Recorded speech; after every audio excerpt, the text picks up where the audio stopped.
Assalamualaikum warahmatullahi wabarakatuh. Saya Aniza Rahmasari dengan NIM akhir 039 akan menjelaskan mengenai soal UAS perpajakan dengan dosen pengampu Ibu Ayu Wahdan Fiari Adibah SE SYMH.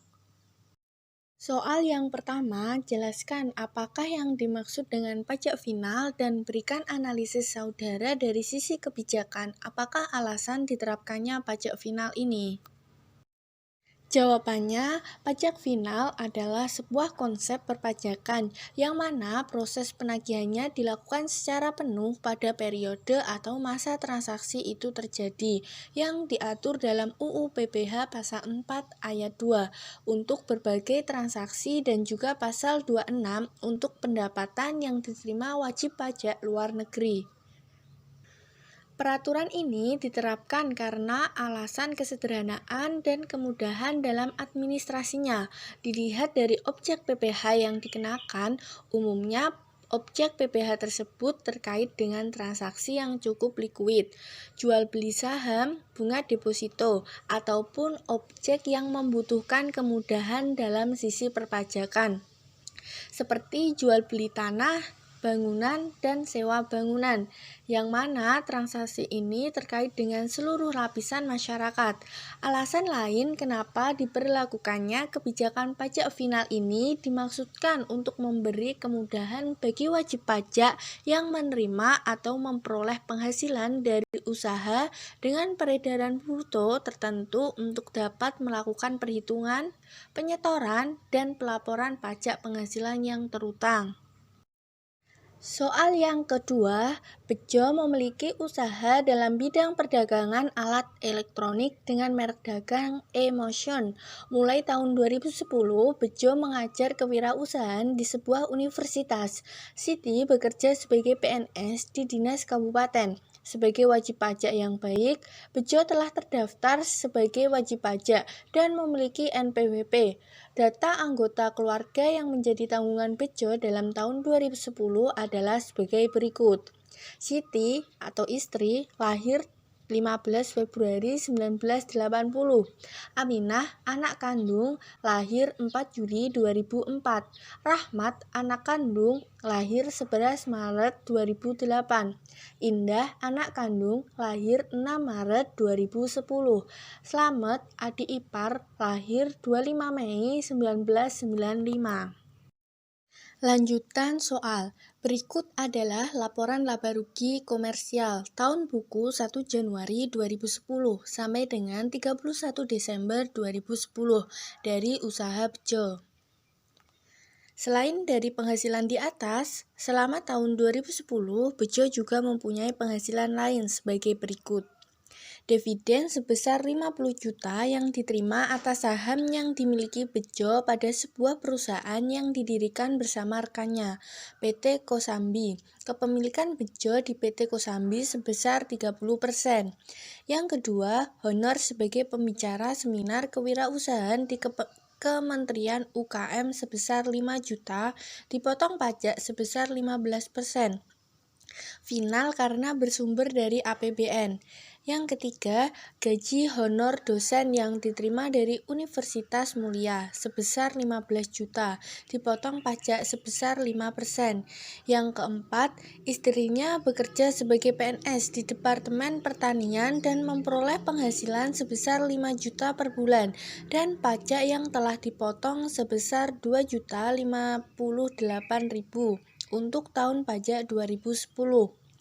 Yang kelima, penghasilan dari sewa rumah yang dimiliki oleh Bejo kepada sebuah perusahaan senilai 100 juta. Untuk sewa ini, Bejo telah dipotong pajak sebesar 10%. Yang keenam, termasuk dalam penjualan adalah tender dari Pemda DKI untuk pengadaan alat elektronik sebesar 250 juta dengan laba sebesar 100 juta. Atas penghasilan ini telah dipotong PPh 23 bendaharawan 1,5%. Penghasilan ini merupakan penghasilan tidak teratur yang diperkirakan tidak akan berulang di tahun 2011. Selama tahun 2010, Bejo telah membayar angsuran PPh pasal 25 sebesar 24 juta. Untuk pajak lain yang telah dibayarkan, Anda harus menghitung sendiri. Diminta, hitunglah besarnya pajak penghasilan yang terutang atas penghasilan Bejo yang akan dilaporkan dalam SPT. Hitung pajak yang masih harus dibayar. Hitung angsuran PPh 25 yang harus dibayar untuk tahun berikutnya. Jawaban, hitunglah besarnya pajak penghasilan yang terutang atas penghasilan Bejo yang akan dilaporkan dalam SPT. Laba rugi sebelum pajak 860 juta, rekonsiliasi fiskal, koreksi positif, biaya sewa bangunan 24 juta, biaya administrasi bank atas deposito 1 juta, biaya rekreasi 2.500.000, koreksi negatif, pendapatan bunga deposito 15 juta. Laba rugi fiskal usaha 872.500. Penghasilan lain, gaji honor dosen 15 juta. Penghasilan neto fiskal 887.500. PTKP untuk wajib pajak pribadi 15.840.000. Untuk kawin 1.320.000. Tanggungan 2 dikali 1.320.000 sama dengan 2.640. Kenapa cuman 2 tanggungan? Karena satu anak lagi itu lahirnya tahun 2010 sehingga tidak masuk tanggungan. Jumlah PTKP 19.800.000. Penghasilan kena pajak 867.700.000. PPh terutang 5% dikali 50 juta, 2.500.000. 15% dikali 200 juta, 30 juta. 25% dikali 250 juta, 62.500. 30% dikali 367.700 sama dengan 110.310. PPh terutang menjadi 205.310.000. Lanjutan jawaban. Hitung pajak yang masih harus dibayar. Pajak yang masih harus dibayar, PPh terutang tadi 205.310.000. Kredit pajak. PPh 21, gaji honor dosen 5% dikali 15.750.000. PPh 22, penjualan kepada Pemda DKI 1,5% dikali 250 juta sama dengan 3.750.000. PPh 25, 24 juta. Total kredit pajak sama dengan 28.500.000. PPh kurang bayarnya sehingga menjadi 176.810.000. Hitung angsuran PPh 25 yang harus dibayar untuk tahun berikutnya. Angsuran PPh 25 PKP 2010 867.700.000 dikurang dengan penghasilan tidak teratur sebesar 100 juta rupiah.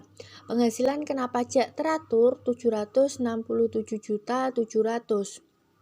Tarif 5% dikali 50 juta sama dengan 2.500. 15% dikali 200 juta sama dengan 30 juta. 25% dikali 250 juta sama dengan 62.500. 30% dikali 267.700 sama dengan 80.310. PPh terutang menjadi 175.310. Kredit pajak. PPh 21 750.000, PPh 22 3.750.000. Total kredit pajak 4.500.000. Total angsuran tahunan menjadi 170.810.000. Angsuran PPh 25 bulanan 172.310 dibagi dengan 12 sehingga menghasilkan 14.234.167 rupiah. Soal yang ketiga, Bapak Kusuma mulai bekerja di PT Mulia pada tanggal 1 Juni 2009. Gajinya belum berubah dari mulai bekerja sampai sekarang. Berikut adalah komponen gaji yang diterimanya setiap bulan. Gaji pokok 22 juta, premi jam sostek dibayar perusahaan 500.000, iuran pensiun dibayar perusahaan 600.000, iuran pensiun dibayar Bapak Kusuma 400.000.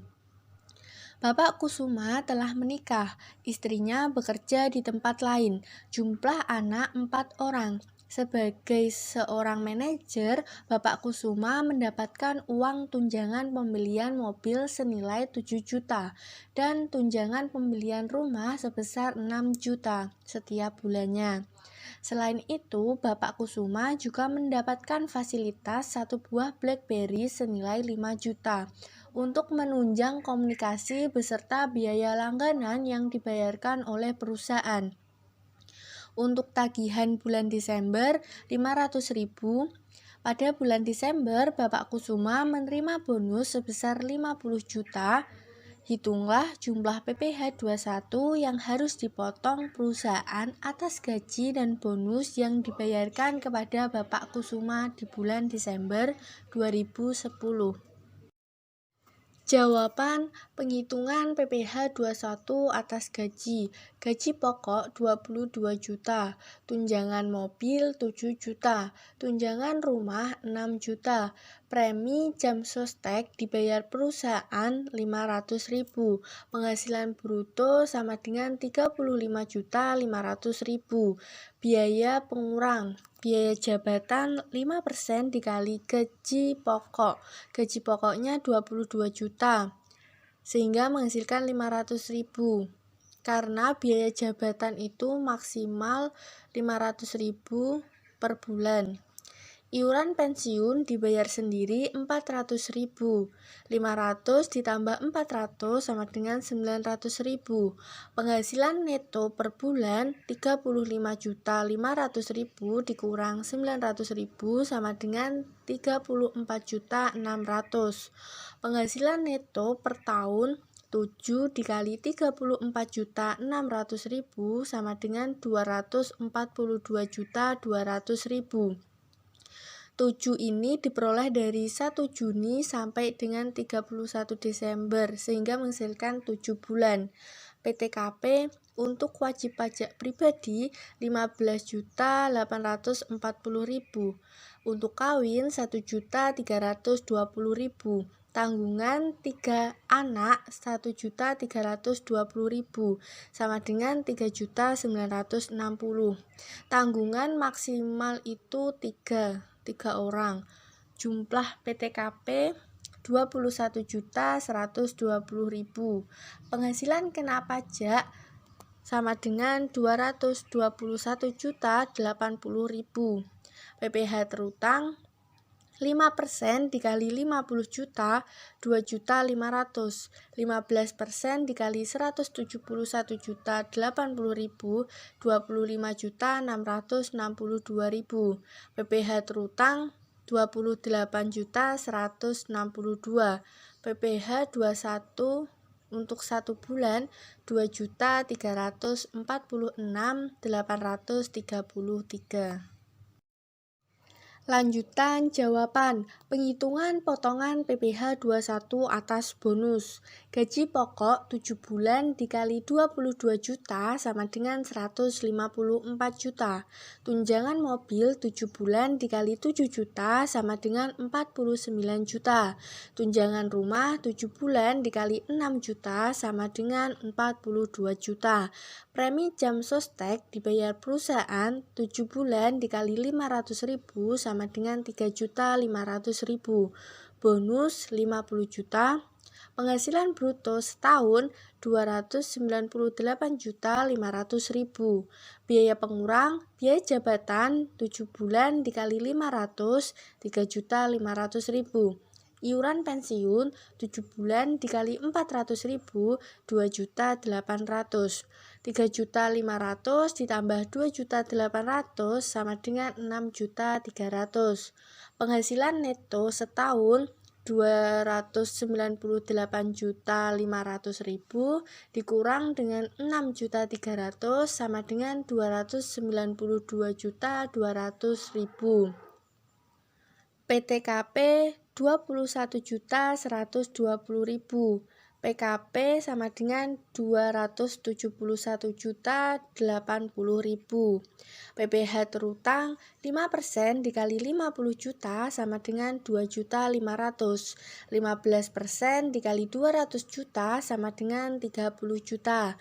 25% dikali 21 juta 80.000 sama dengan 3.162.000.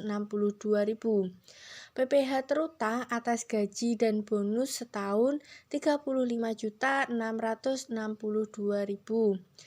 PPh 21 atas gaji saja 28.162.000. PPh 21 atas bonus sama dengan 7.500.000. PPh 21 yang harus dipotong 2.346.833. PPh 21 atas gaji Desember 7.500.000. PPh 21 atas bonus sama dengan 9.846.833 rupiah. Soal yang keempat, selama bulan Desember 2010, Intan bekerja sebagai sales untuk kegiatan pameran PT Mulia dengan honor sebesar 200.000 per hari. Selama bulan Desember, Intan bekerja selama 10 hari dan gaji diakumulasi dan dibayarkan pada akhir bulan.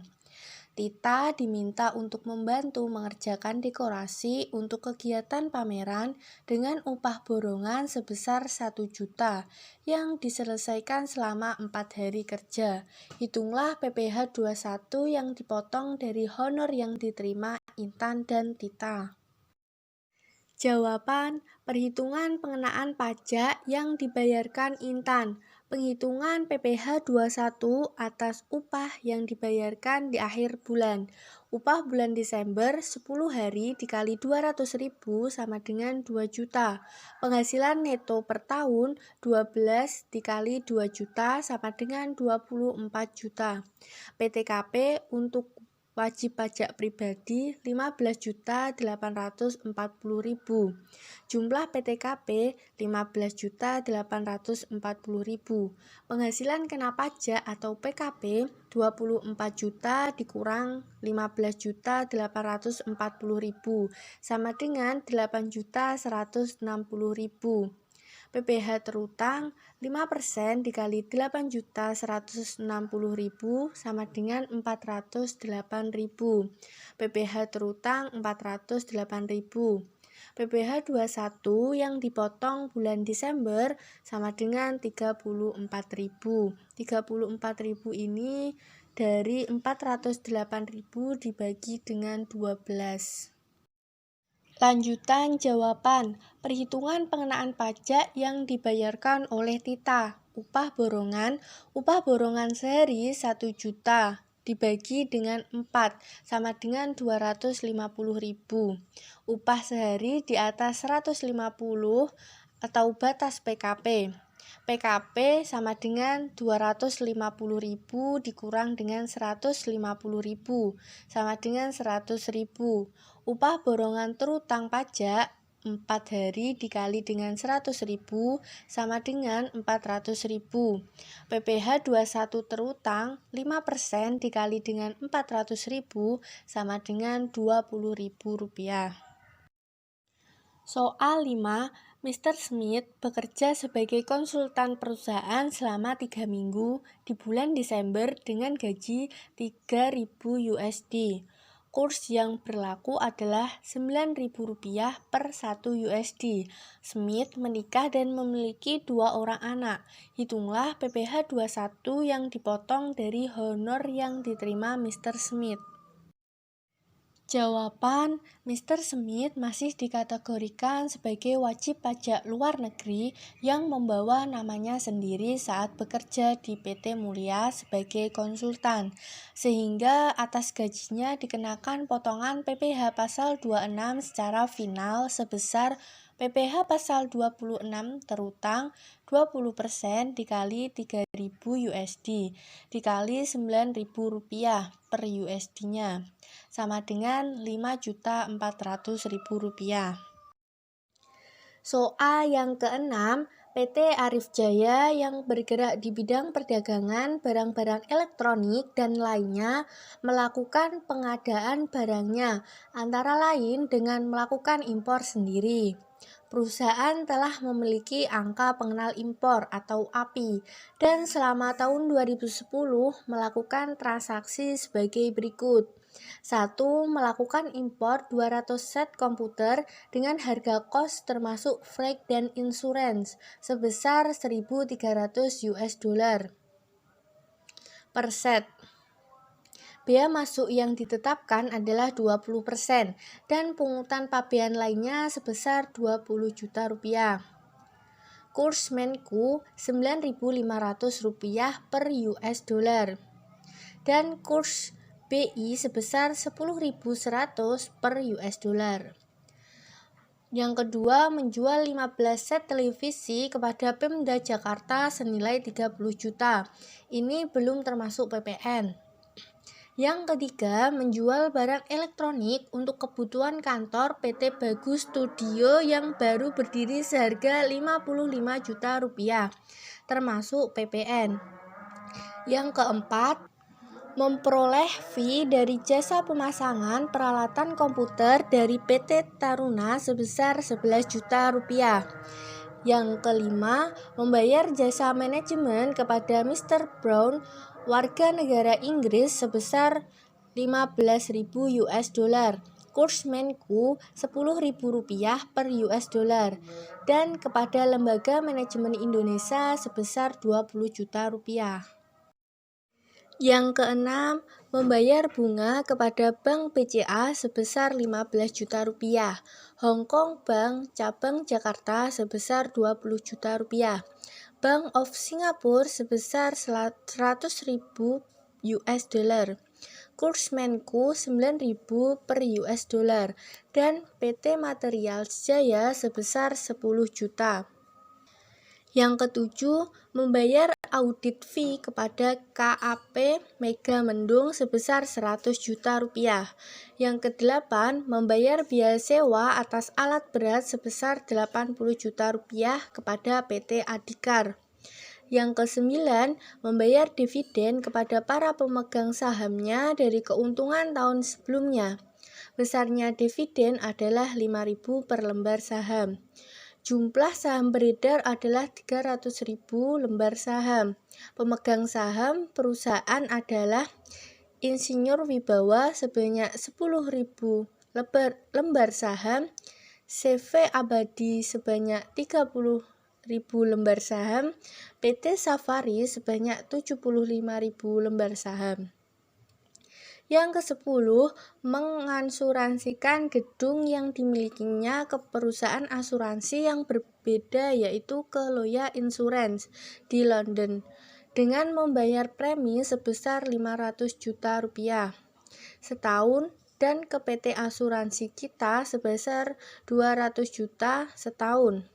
Yang ke-11, membeli semen dari PT Semen Cipinang seharga Rp250 juta dan menjual kepada Ditjen Pajak dengan harga Rp300 juta. Yang ke-12, menerima pembayaran dividen dari PT Adila sebesar Rp85 juta, di mana kepemilikan saham PT Arif adalah 15%. Jawaban, tentukan jenis PPh yang terkait dalam setiap transaksi. Dalam satu poin bisa terdapat lebih dari satu transaksi. Yang pertama, jenis pajaknya itu PPh pasal 22 dengan tarif 2,5%, DPP Rp2.984 juta. PPh potongan atau pungutan Rp74.600.000. Yang kedua, PPh pasal 22 dengan tarif 1,5% dengan DPP Rp450 juta. PPh potongan atau pungutan sebesar Rp6.750.000. Yang ketiga, tidak dipotong pajak. Yang keempat itu jenis pajaknya PPh pasal 23 dengan tarif 2%, DPP Rp11 juta, PPh potongan atau pungutan Rp220.000. Yang kelima itu ada dua pasal, yaitu PPh pasal 26 dengan tarif 20%, DPP Rp150 juta, PPh potongan Rp30 juta. Dan PPh pasal 23, tarifnya 2%, DPP Rp20 juta, PPh potongan Rp400.000. Yang keenam, Bank BCA dikecualikan sesuai PPh pasal 23 ayat 4. BUT Hong Kong Bank dikecualikan sesuai dengan PPh pasal 23 ayat 4. Bank of Singapore berdasarkan tax treaty PPh pasal 26. Tarifnya itu 10%, DPP Rp900 juta, PPh potongan Rp90 juta. PT MJ pasal 23, tarifnya 15%, DPP Rp10 juta, PPh potongan Rp1.500.000. Yang ketujuh, PPh pasal 23, jasa lain, jasa atestasi Labkeu. Tarifnya itu 2%, DPP Rp100 juta, PPh potongan Rp2 juta. Yang kedelapan, PPh pasal 23, sewa, dengan tarif 2%, DPP Rp80 juta, PPh potongan Rp1.600.000. Yang kesembilan, Insinyur Wibawa masuk PPh final pasal 17. Tarifnya itu 10%, DPP Rp50 juta, PPh potongan Rp5 juta.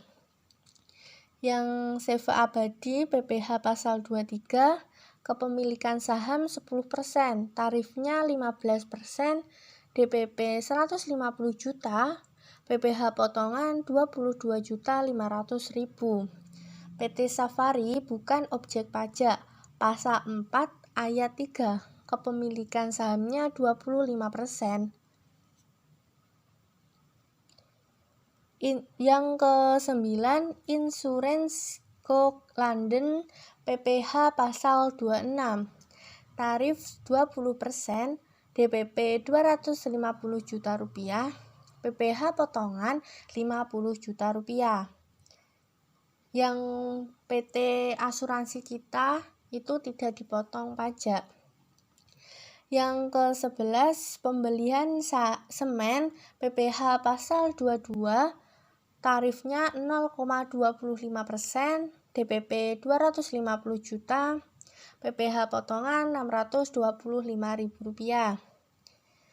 Kemudian penjualan semen lagi, itu PPh pasal 22, 1,5%, DPP-nya itu Rp300 juta, PPh potongan Rp4.500.000. Yang ke-12, jenis pajaknya itu PPh pasal 23, tarifnya 15%, DPP Rp85 juta, PPh potongan atau pungutan sebesar Rp12.750.000. Untuk keterangan dari jawaban di atas, itu DPP poin A dihasilkan dari 1.300 US dollar dikali 200 ditambah 20% dikali 1.300 US dollar dikali 200 dikali dengan 9.500 ditambah 20 juta rupiah sama dengan 2.984 juta rupiah. Untuk yang poin F terkait Hong Kong Bank Cabang Jakarta diasumsikan merupakan badan usaha tetap atau BUT, sehingga perlakuan perpajakannya sesuai dengan wajib pajak dalam negeri.